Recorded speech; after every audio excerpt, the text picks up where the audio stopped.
situation.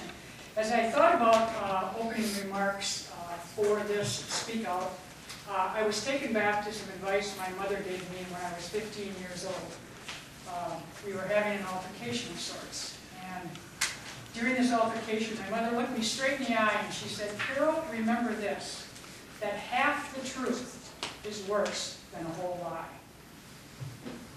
That half the truth is worse than a whole lie. There are 424 school districts here in Wisconsin which serve about 850,000 students. Only 14 of them are held harmless by Governor Walker's budget. The remaining 97%, 410 districts, or roughly 800,025 students, are harmed by this budget. When I think of my mother's advice, half the truth is worse than a whole lie. What about when 3% of the truth is being touted around the state? Is that not also worse than a whole lie? In Eau Claire, we have eliminated $34 million from our budget over the last decade or so. And now with this budget, we're being asked to reduce another $5 million. For decades, we have been reducing our budget, and to say that we have the tools now to enhance public education in the Eau Claire district is a falsehood at best. People gathered today represent the voice of these 97% of the schools who unequivocally know that student achievement will be jeopardized because of the severe budget cuts in public education. That's why we're here. We must speak out against these budget cuts.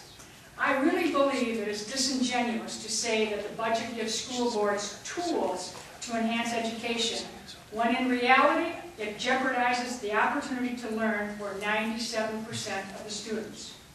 Remember, Governor Walker talking about 3% is not the whole truth. In Eau Claire, we have 10,400 students. When we take a look at that, the biggest growing population we have right now are students of color. We have right now, because of the economy, almost 50% of our students are in the poverty or economically disadvantaged. Like many districts around the state, more and more of our students are coming who are medically fragile. What programs were cut with this budget? Think of our population. The programs that were cut for this budget: nursing services, directly related to medically fragile people; alcohol and other drug programs for families at risk; bilingual and bicultural programs for students of color; school breakfast programs were cut for those that are nutritionally challenged. There is no logic to the cuts, and to assume that we're doing anything but jeopardizing students' opportunity to learn with this budget is really misrepresentation. We're gathered here, all of us, throughout the state because we really care deeply about advancing opportunities to learn to all students.